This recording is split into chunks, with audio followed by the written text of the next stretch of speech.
लोकसभा चुनाव से पहले बनारस बना चर्चा का विषय। मोदी को टक्कर देने के लिए पहले समाजवादी पार्टी ने भरी हुंकार, लेकिन समाजवादी पार्टी ने 24 घंटे के अंदर बदला अपना फैसला। ऐसे में सवाल उठता है कि क्या अखिलेश यादव ने दबाव में आकर छोड़ी वाराणसी सीट।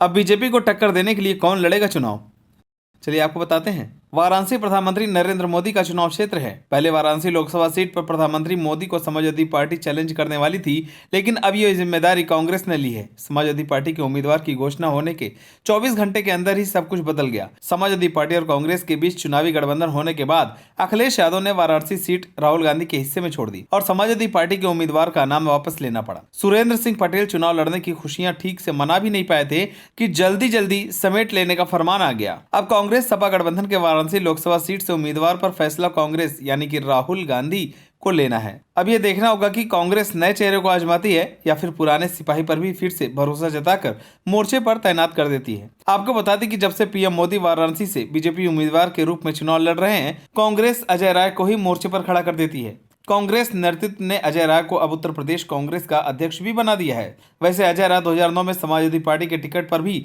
वाराणसी लोकसभा सीट से चुनाव लड़ चुके हैं। वाराणसी का नाम उन 3 सीटों में तो नहीं शामिल था जिन्हें लेकर समाजवादी पार्टी और कांग्रेस के बीच गठबंधन को लेकर पेंच फंसा हुआ था। वे 3 नाम तो बलिया, बिजनौर और मुरादाबाद के रूप में ही सामने आए थे। समाजवादी पार्टी की पहली सूची में भी वाराणसी का जिक्र नहीं था। जिस सूची में बदायूं से अखिलेश यादव ने उम्मीदवार बदला था, उसी में वाराणसी से सुरेंद्र सिंह पटेल का नाम घोषित कर दिया गया था। बदायूं से समाजवादी पार्टी ने पहले मुलायम परिवार के ही धर्मेंद्र यादव को उम्मीदवार बनाया था, लेकिन बाद में शिवपाल सिंह यादव को उम्मीदवार घोषित कर दिया गया। आपको बता दें कि सुरेंद्र सिंह पटेल यूपी विधानसभा चुनाव 2022 में सेवापुरी विधानसभा सीट से समाजवादी पार्टी के उम्मीदवार थे और तभी ये दावा कर सुर्खियां बटोरी थी कि अगर सेवापुरी से प्रधानमंत्री मोदी भी चुनाव लड़े तो वो हरा देंगे। हालांकि ये दावा उनका बड़बोलापन ही साबित हुआ। वो बीजेपी के नील रतन सिंह पटेल से ही चुनाव हार गए। सुरेंद्र सिंह पटेल को एक बार फिर झटका तब लगा जब सपा कांग्रेस गठबंधन के तहत वाराणसी सीट कांग्रेस के हिस्से में चले जाने की बात मालूम हुई, और वो भी तब जबकि उनको प्रत्याशी घोषित किए गए अभी 24 घंटे भी नहीं हुए थे। जब समाजवादी पार्टी ने वाराणसी सीट के लिए उम्मीदवार की घोषणा की, तभी यह माना जा रहा था कि अखिलेश यादव ने कांग्रेस पर दबाव बढ़ाने के लिए ये कदम उठाया है। कांग्रेस की तो 2024 से ही वाराणसी सीट में दिलचस्पी रही है, लेकिन इतनी शिद्दत से रही होगी ऐसा नहीं लगता था। 2019 में समाजवादी पार्टी की शालिनी यादव करीब 2 लाख वोट पाकर दूसरे स्थान पर रही, लेकिन उससे पहले 2009 में अजय राय समाजवादी पार्टी के टिकट पर ही चुनाव लड़े थे और तब तीसरे स्थान पर रहे थे।